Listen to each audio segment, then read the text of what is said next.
Hey everybody, it's Unbreakable Spirits with Greg again. It is Monday, July the 24th. I hope you all had a great weekend. I had a great weekend. Whoa, what a weekend that I have to tell you about. The song in the background for today is Driving My Life Away by Eddie Rabbit. And there's a reason I'm playing this song. There's a method to my madness. You'll find out about it soon. So what happened over the weekend? What's in the news? Well, I think the big news is this Barbie Oppenheimer. The movies, they just opened to like record box office.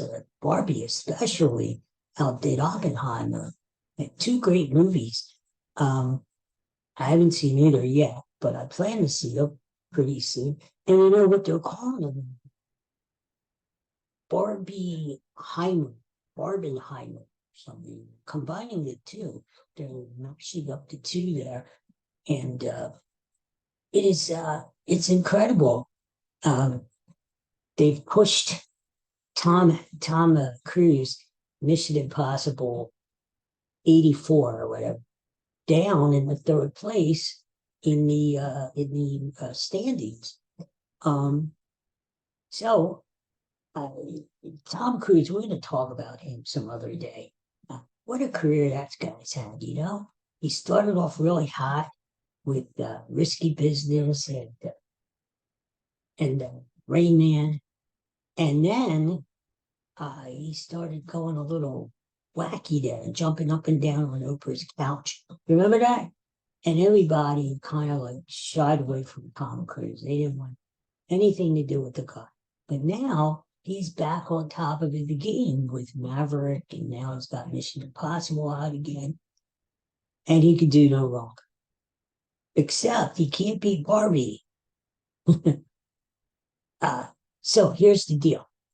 Um, Barbie is number one. Now, the debate is what to see. You got to see both movies. Okay, that's number one. But which one do you see first? Do you see Barbie first, which is the more light fared movie, comedy, uh, feel good movie, and then you see Oppenheimer, which of course is about the guy who invented the atomic bomb. That's a little bit heavier, I would say, quite a bit more heavy than a toy doll. So, so which do you see first, or do you see Oppenheimer first? Get that out of the way, so to speak. Although I should see that. It's supposedly a really great movie directed by Christopher Nolan. And so you see Oppenheimer first, and then you see the lighthearted Barbie, which I would probably do. I would want to leave the theater smiling. I wouldn't want to feel like it's a downer, like the world is ending kind of thing. Nah. And you go home and you're in a bad mood. No, I wouldn't want that. Although I think I've come up with the solution. Here's my solution. You buy tickets to both at the same time. You buy a ticket to Barbie, and you buy a ticket to Oppenheimer. So here's what you do. You watch Barbie for 15 minutes, you run to the other theater, and you watch Oppenheimer. Then you go back and watch Barbie for another 15 minutes. Then you go back and watch Oppenheimer for 50 minutes. This goes on and on for 3 hours. So that's the only solution. The only drawback to that is I think you might get the two movies a little mixed up there when you go home and think about it. You think, why was Oppenheimer wearing a pink dress? That was kind of weird. And why did Ken? I didn't know that Ken invented the atomic bomb. So you could kind of get both a little confused there. But anyway, they sound like fun movies. Uh, well, Oppenheimer's not fun. I wouldn't say it's fun, but good movies to see this summer.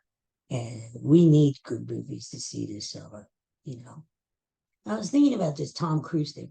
You know, Mission Impossible. What is it? Mission Impossible 7 or 8 now they're up to. But Tom Cruise never dies.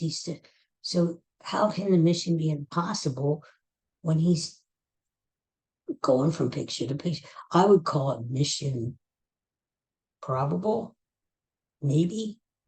Mission maybe. Anyway, what else happened over the weekend? Oh, I know.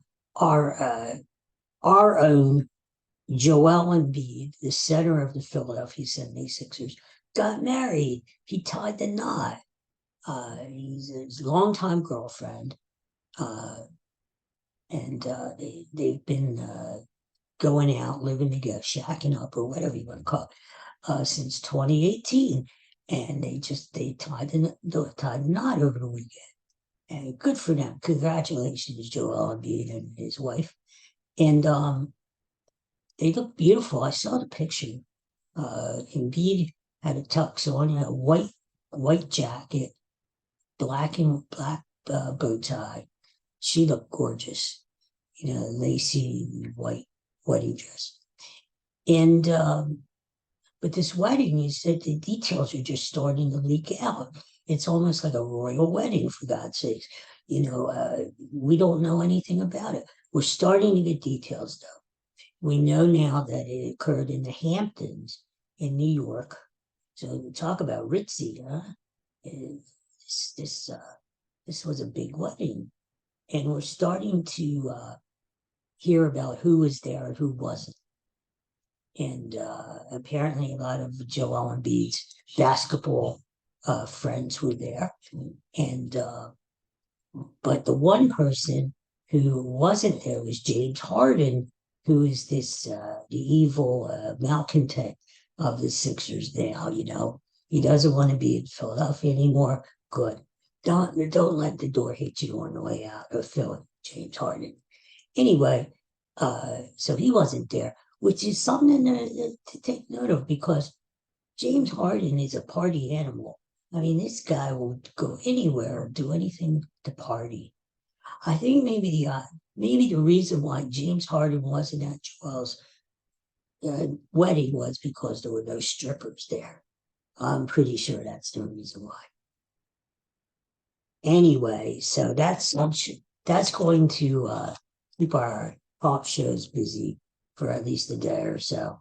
What I really want to know is, what did they have to eat at the wedding? Did they have steak and lobster? I mean, if they're having the wedding in the Hamptons, you would think steak and lobster or something like that, right? Hot dogs and hamburgers, that would be my kind of affair. Hey, maybe they could get McDonald's. Maybe they had McDonald's catering. Remember we talked about that the other day? McDonald's is now starting to cater weddings. Who knows?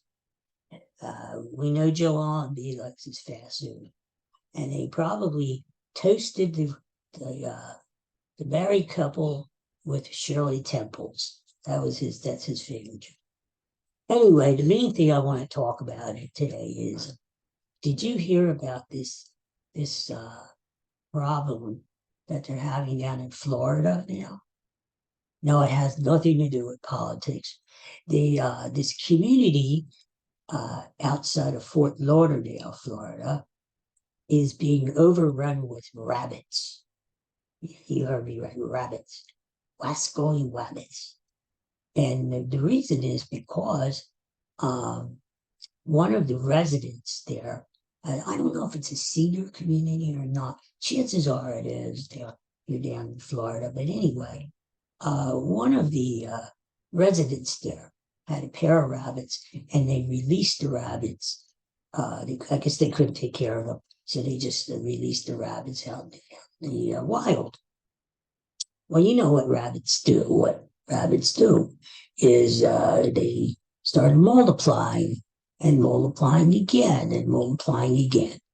And here, all of a sudden, this community is overrun by rabbits, like hundreds of rabbits. They're all around the yards and the driveways. And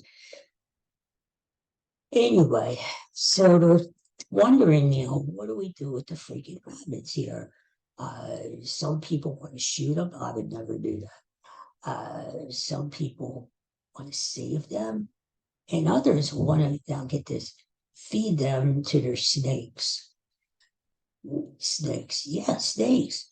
Uh, my question is, you have a problem with the rabbits, these furry rabbits? By the way, they're called lion head rabbits. And if you see one, I saw a picture, they're all furry. They're like an Easter bunny, you know? It's so what you want to do, you have a problem with the Easter bunny outside your door, and yet you don't have a problem having a python in your apartment? I mean, maybe you should think about getting rid of the snake and keeping one of the rabbits as a pet. Anyway, so what they did was, some of the people down there, they called this for a nonprofit organization called the East Coast Rabbit Rescue. East Coast Rabbit Rescue. And they're down there trying to rescue these bunnies. And so far, out of the hundreds of rabbits, they've caught 19 as of the weekend. And 3 of them are pregnant, of course. I mean, that's what rabbits do. They're probably multiplying in the van on the way to the shelter. Anyway, so they've got more rabbits than want to round up, these Wrascally Wrabbits. And actually, the people down there are getting a little pissed because they've become, some of these people have become attached to the rabbits. I guess they're feeding the rabbits, and but it is a good idea if the East Coast Rabbit Society, or whatever the hell they're called, gets them, because see, the rabbits have nothing to eat, and other than some people feeding them with lettuce or whatever, and they're eating the grass down there, which is not good because some of these people have their lawns treated with chemicals, and that's not good for the rabbits. So it's a hairy situation. Get it? Hair. It's a hairy situation down there. And so hopefully they will round up all the rabbits and they'll get them good homes, which they deserve. But I can't get over that. Feed them to their snakes? Ay. I'm not a big snake guy, We had a rabbit one time. I remember we used to get rabbits for Easter, and along with chicks and things. And my parents got us a rabbit one time. I think we named it Bugs. I'm not sure. A very original name. And problem was the rabbit got back in the refrigerator and chewed the wires. And so much for Bugs. No, he was a good rabbit though, and we didn't do anything bad to it. It was good. I remember that rabbit. I was amazed as a kid how little the rabbit turns. Anyway, okay, enough of that. Enough of the rabbits. So that's it for today. Trying to keep this show a little shorter than 3 hours, like Barbie. And so we're gonna sign off. And if you have a chance to subscribe, like, whatever is good, do it. Okay, do it. And that way you won't miss another episode of this fine program. So tomorrow we'll come back at you with some more cute, crazy stuff that we talk about here. And hopefully we make you smile a little bit, because that's the name of the game. Smile and be happy. And so go out and see Barbie or Oppenheimer or both. Do what I said. Go back and forth and see what happens. So for my friend Bud, who's here on the floor here, we wish you a good Monday and hope you guys have a lot of fun. There he is. Take care for now. See you tomorrow. Bye-bye.